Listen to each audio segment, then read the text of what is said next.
what do I get out of it? Tell me. I get impeached. Impeachment Eve, hours ahead of the trial in the Senate. It weaponizes impeachment for partisan purposes. The president's defense team prepares a so what argument against impeachment. And people that are gun owners are some of the most peaceful and tranquil people in the country. CBN News is on the ground at the Virginia State Capitol for a major Second Amendment rally. Plus, right temporarily defeated is stronger than evil triumphant. Looking back on the legacy of Dr. Martin Luther King, remembering the Christian activist who changed the world. All this and more on Faith Nation.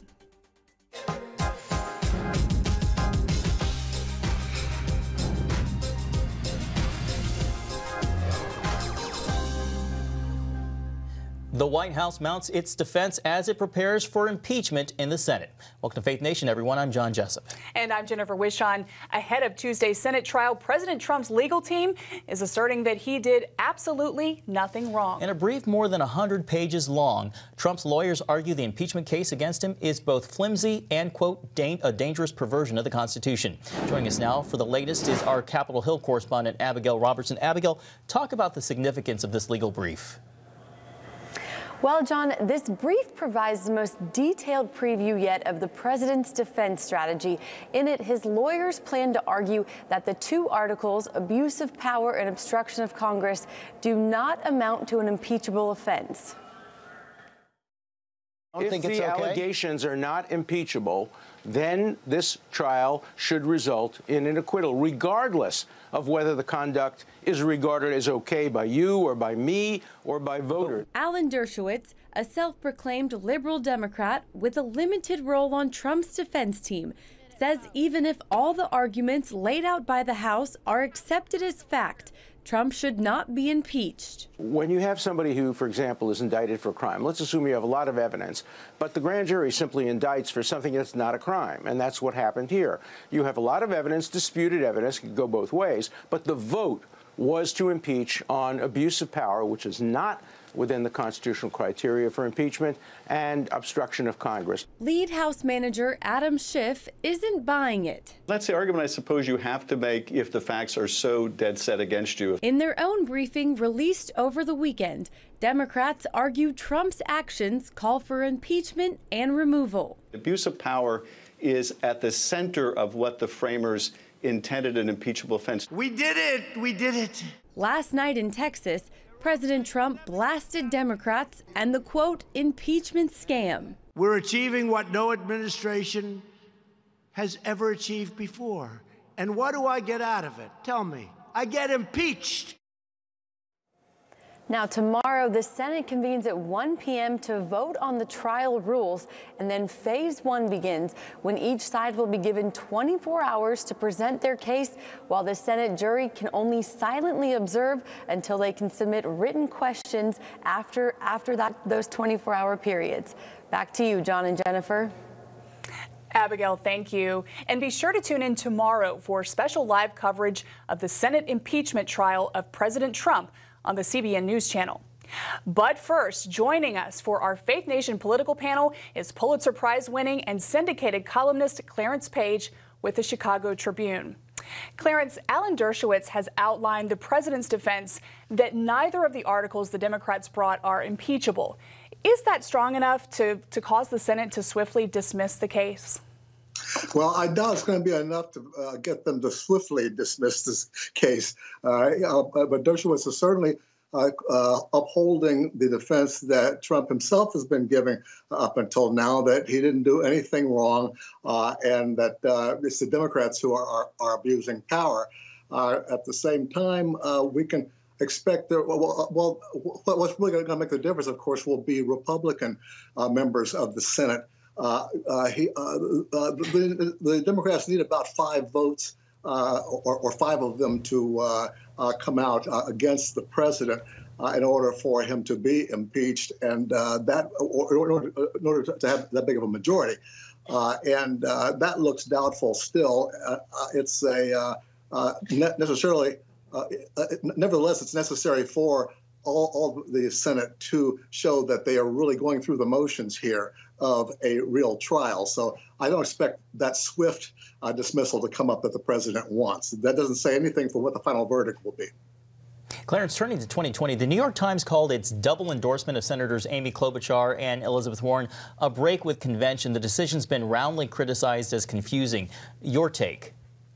Yeah, I think it's a little confusing to say split the difference, not be able to come down with one person to endorse, so you endorse two at once. That is, as far as I know, unprecedented, and it's also a sign of divided feelings about the candidates themselves. Nevertheless, their logic is good that both Warren and Klobuchar have basically the same kind of a platform that the Times supports, and that therefore they think either one of them would be a good president. Now that this brings us back to the question, what difference do endorsements make? As a member of an editorial board at the Chicago Tribune, I know that endorsements make the most difference at the bottom of the tickets, not at the top, because most people have made up their minds already as to which candidates they prefer to be president. But nevertheless, this is an important step as far as those who are still deciding among the Democratic candidates. They can see at least who the Times prefers. Clarence, today we remember the life and legacy of Dr. Martin Luther King Jr. Because of him, a number of presidential candidates joined for a time of prayer in South Carolina this morning. How did Dr. King's Christian faith influence his fight for justice? Well, we saw that Martin Luther King constantly quoted the Bible, and he also quoted the founding documents of this country in those speeches and actions that were so important for his legacy. The Christian church has been so important to African Americans from day one. It was a place of refuge, a place of solace, a place where people who had been treated like subhumans all week could realize their full humanity. And so it was very important that church leaders who were in the civil rights movement took that leadership position, both in what they were doing and in what they wanted. And Dr. King was able to also transfer the credibility of his spiritual side in heartening the members of his movement. Clarence Page, I'm sorry, we wish we had more time, but we're going to have to leave it there. Thank you for being with us. And thank you for having me. Well, thousands descended on the Virginia state capitol today for an annual gun rights rally. Despite credible threats of violence, the event went off without any trouble. CBN News national security correspondent Eric Phillips brings us more from Richmond. Gun rights activists who converged here at Capitol Square at the Virginia State Capitol are extremely serious about their right to bear arms. Many of them quoting that famous saying, "Give me liberty or give me death." And some even saying that if the government wants to take away their weapons, come and get them. No more gun control! Many of the gun rights activists who flooded downtown Richmond chose not to go onto Capitol grounds because there was a ban on weapons there following threats of potential violence. They wanted to freely and lawfully carry their guns, so they did so on the periphery. Those who took part in the rally inside Capitol Square had to go through metal detectors and strict security to make sure no guns made it in. Some say it was worth it, worth the sacrifice of temporarily surrendering their weapons to send a message while standing in front of the Virginia State House. Gather north and don't poke the bear.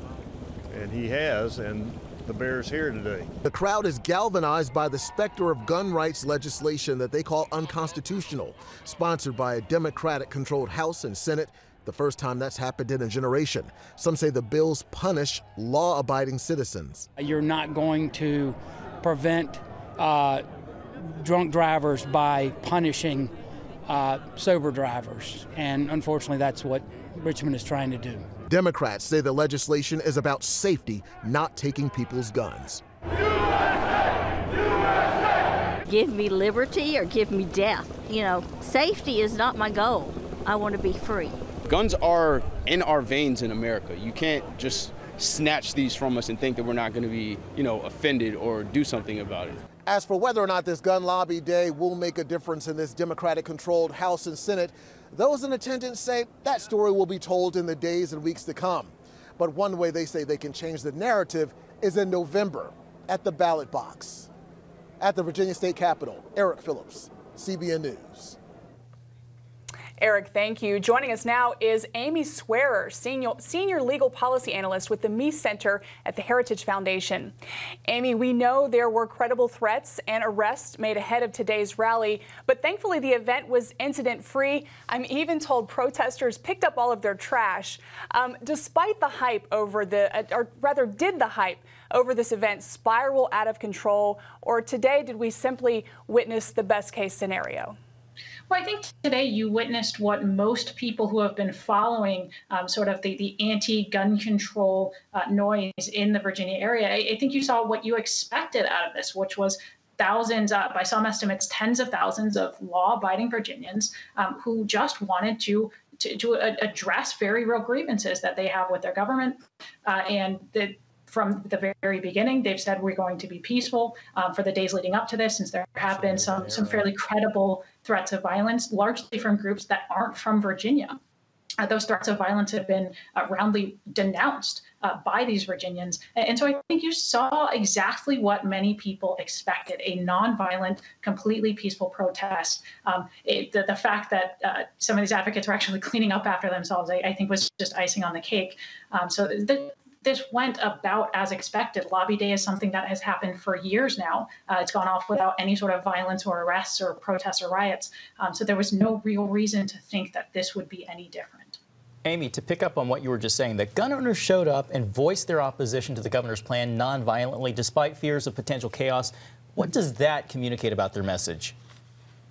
Well, I think it communicates that they are taking this seriously, that they understand that there is a democratic process, that they're not some sort of caricature that a lot of gun control activists tend to paint them as, which is, at every sort of affront to them, they're going to resort to violence or some sort of armed uprising. I think they took this very seriously to show we are Virginians, we're Americans, we're going to use our First Amendment rights to voice our dissent from some of these laws that we think infringe on our Second Amendment rights. Amy, one of the laws being proposed in Virginia that has gun owners concerned is a red flag law designed to keep guns out of the hands of disturbed individuals. Nearly 20 states already have these laws. Why are these red flag laws controversial? So the controversy comes not from the underlying premise, which is to disarm temporarily individuals who are clearly dangerous. The problem comes from the way that some of these laws are written, where it becomes a sort of issue of taking guns first, asking questions later. So I think people such as myself, who have been advocates of red flag laws under some circumstances, have looked at what's actually written in the Virginia bill that's being proposed and said, there are really some very serious concerns here about due process, that it sets up very low standards for burdens of proof, that essentially rubber stamp anything that would come through. Because the last thing we want is for someone to just simply allege that someone is dangerous and then, again, take that person's gun first, ask questions later. So there are ways to set up good red flag laws. There's just some serious problems here. Thank you, Amy. We are out of time. Amy Swearer with the Heritage Foundation, thank you for being with us. Well, President Trump will be out of the country when his Senate trial is taken up in the Senate. He'll be watching it from Davos, Switzerland, where he's set to speak at the World Economic Forum. CBN News White House correspondent Ben Kennedy joins us now. Ben, even though he'll be on foreign soil, impeachment will very much be on his mind. Yeah, John, Jennifer, you're right. As you guys were talking about, President Trump will be 4,000 miles away when impeachment hits the Senate floor right here in D.C. He'll be accompanied by Treasury Secretary Steve Mnuchin and Commerce Secretary Wilbur Ross. Now, the annual gathering features government officials and corporate executives that tackle issues like climate change to the economic outlook in 2020. Trump will deliver a speech on Davos on Tuesday. His remarks comes on the heels of him signing Phase 1 trade deal with China. Now, under the agreement, China agrees to purchase billions in U.S. agriculture products and end its practice of forced technology transfer for foreign companies that do business in their country. The deal's success does hinge on China if they will comply with the terms. Trump is also expected to tout the new trade agreement with Mexico and Canada. So he had two big trade deals, the stock markets, the wage growth among the bottom half. And he'll go to Davos, and the president will talk about the economic miracle that is the American economy now, the deregulation, the wage growth, the energy, the LNG, the liquid natural gas development. And also, we now are net exporters of natural gas and oil for the first time. We are exporting it, not dependent on these foreign sources as much. So he has a great anti-socialist, pro-American economy message to deliver in Davos. Whatever nonsense they're doing on Capitol Hill, they'll do. Now, some of the attendees are still angry over Trump's decision to withdraw from the Paris climate change agreement and on immigration following his crackdown at the U.S. border. This is President Trump's second appearance at the World Economic Forum. You might remember he backed out last minute in 2019 due to the partial government shutdown. John, Jennifer? All right, White House correspondent Ben Kennedy, thank you. Well, coming up, hear how the legacy of Dr. Martin Luther King lives on today and will never be forgotten from someone who knew him well.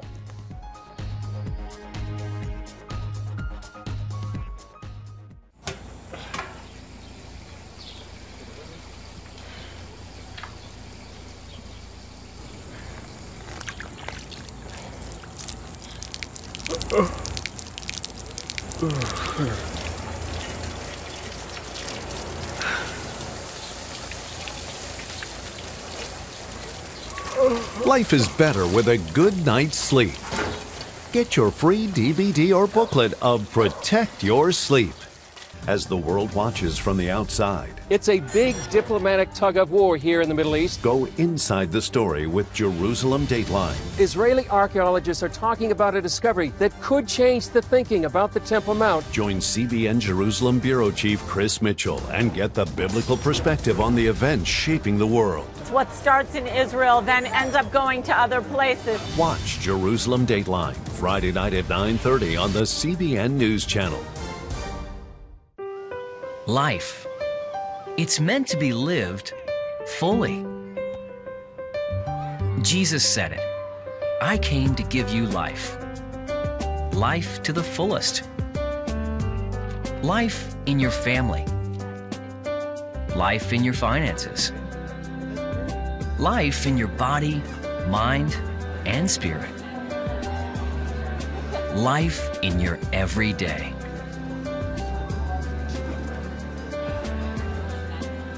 At CBN.com, we're taking what Jesus said seriously. We're here to help you discover life. Life. Live it fully. CBN.com.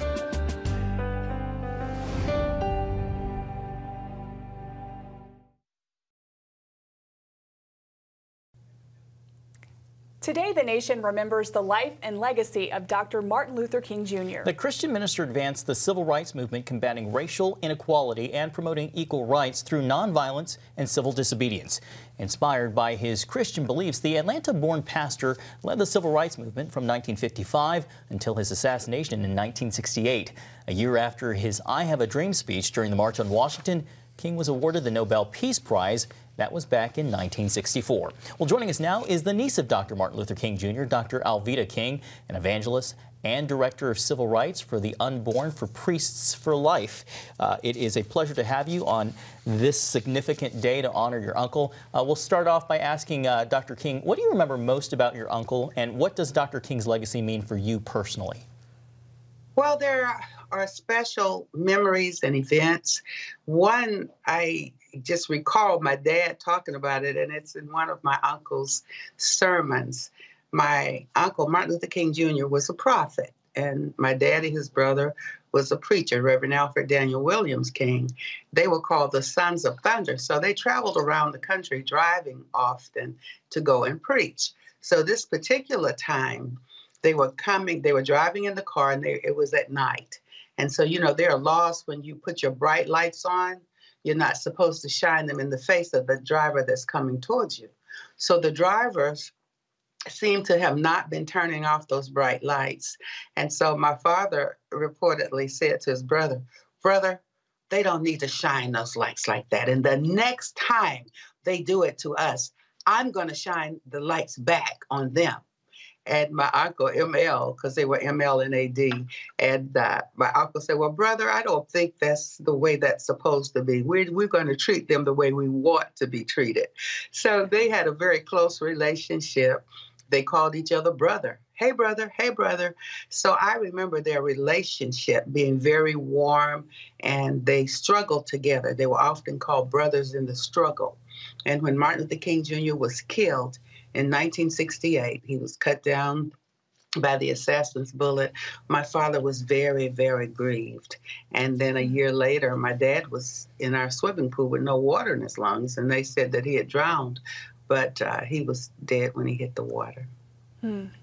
Well, Dr. King, in an op-ed for CBN News, you say that hate still retains its grip over too many human hearts. How can we change that by following your uncle's example quickly? The best way with Reverend Dr. Martin Luther King Jr., the prophet, he said, I've decided to stick with love. Hate is too difficult a burden to bear. So what we can actually do is to individually, one-on-one, one by one, begin to forgive our enemies, love our enemies, and trust the Lord. Dr. Alveda King, I don't think you could have ended it any better. Thank you so much for your time. And we'll be back right after the break. On October 1st, 1961, history was made when a tiny station began transmitting the first signals of the Christian Broadcasting Network. CBN, the Christian Broadcasting Network. And now, a new era has begun with the all-new CBN News Channel. Just moments ago, the Iron Dome intercepted an incoming rocket right on the Gaza border. Administering in this area, spiritual warfare is definitely involved. A 24/7 news network, bringing you the news you want from a source you can trust. In Kenya, 40% of the medical services are actually provided by these Christian hospitals. Let's talk about the economy. Believers here are joining together to win people to Jesus Christ. All your favorite shows now in one place. Go to cbnnewschannel.com to find out how to get the CBN News Channel on your TV all day, every day. CBN News.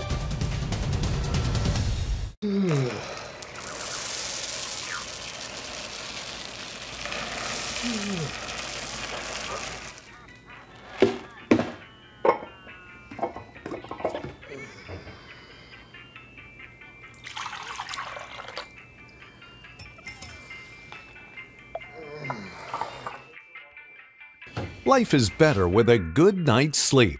Get your free DVD or booklet of Protect Your Sleep today. Life. It's meant to be lived fully. Jesus said it. I came to give you life. Life to the fullest. Life in your family. Life in your finances. Life in your body, mind, and spirit. Life in your everyday. At CBN.com, we're taking what Jesus said seriously. We're here to help you discover life. Life. Live it fully. CBN.com. One of the civil rights icons, Martin Luther King himself, was a church leader, Richard Allen, a former slave who fought for the freedom of black Americans. Paul Strand tells us about the man some call America's black founding father. So imagine Richard Allen met the Lord Jesus Christ here in Philadelphia, witnessed to his master, who also got saved, turned around and freed Richard, who then found the African Methodist Episcopal Church right here on this land, which he bought, making it a piece of property held by African Americans longer than any other piece of land in all of America. The charismatic Allen was so prominent and popular by then, George Washington helped him buy the property. This fine house of worship now sits on the land, but Allen had to start the African Methodist Episcopal in a much more humble structure. He buys an old blacksmith's shop, and he hauls it down the road and he sets it up and it becomes its first church. Dr. Peter Lilbach studies and writes about faith's influence on the founding of America. He says Allen's life was so dedicated to Christianity that Mother Bethel AME Church didn't want to let him go, even in death. There's a crypt at the bottom that commemorates this founding father of faith. Allen, like most African Americans, faced discrimination and racism in the nation's early days. That's why he wanted to start a church specifically for African Americans and fought across many decades for their rights and freedom. But when a deadly disease hit Philadelphia in 1793, Lilbach says Allen and his black brothers and sisters showed amazing love to those who'd shown them hate. The yellow fever epidemic breaks out, and people are dying. Some 5,000 people died. But guess who's taking care of all the people, the dying and the sick, and preserving their property? Members of the Old Mother Bethel Church, the African Americans. Lilback and other history-minded members of the Providence Forum were so impressed with these Christians, the Forum made the Old Mother Bethel Church one of the stops on its Faith and Freedom tour through historic Philadelphia. These two men, these African Americans, showed the best of the gospel, in courage and faithfulness, and they've launched a movement that have touched millions of people through the year, right here from Philadelphia. After its first year, Allen's church had just 121 congregants. But less than 90 years later, the first independent black denomination in America had 400,000. Today, some 2.5 million AME members worship in 39 countries spread across 5 continents. Paul Strand, CBN News, reporting from Philadelphia.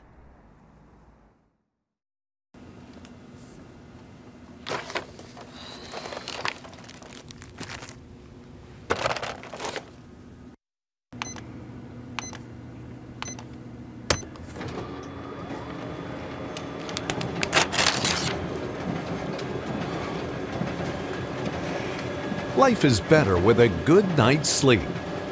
Get your free DVD or booklet of Protect Your Sleep today. I'm Ephraim Graham, and this is Studio 5. Cruise with me as I discover the good things happening in the world of music, sports, television, and movies. The fact that Ryan Coogler was going to be directing the film, I knew that something special was going to happen. We'll chat with artists at the forefront of entertainment and explore the connection between popular culture and faith. I asked my pastor, I said, well, does that mean I'm supposed to be a preacher? He says, well, no, you already have a pulpit. Watch Studio 5, Wednesday night at 9:30. Remember for a moment what it was like to be a child. You believed every story you were told. You saw a world full of endless possibilities. What stories will the world's orphaned and at-risk children believe? We believe the Bible tells the only story truly worth believing. We believe that every child should have the opportunity to dream, the chance to take challenges and turn them into possibilities, the chance to stand on the promises of God, to recognize their place in the greatest story ever told. They have their whole lives ahead of them. Theirs is a world of endless possibilities. They are looking for a story to believe. We will tell them that story. Will you join us?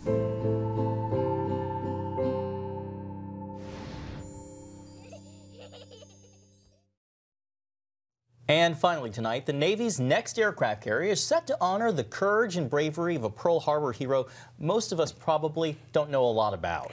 The USS Doris Miller, named after a mess attendant, will become the first naval aircraft carrier named after an African American. Dory, as he was known, a cook aboard the USS West Virginia. When his ship was torpedoed by Japanese fighters, Miller cared for wounded sailors. At a time when most African Americans were relegated to non-combat roles, he manned the battleship's anti-aircraft guns, firing at the enemy until he ran out of bullets. In 1942, Miller became the first black sailor to receive the Navy Cross for bravery. The ship goes into service in about 8 years and will become the second to bear Miller's name. Such a fitting tribute. Fine honor for him. Absolutely. And I have to admit, I knew nothing about him before today. Yeah. Yep. Well, happy Martin Luther King Jr. Day. That's going to do it for tonight's Faith Nation. We'll see you tomorrow.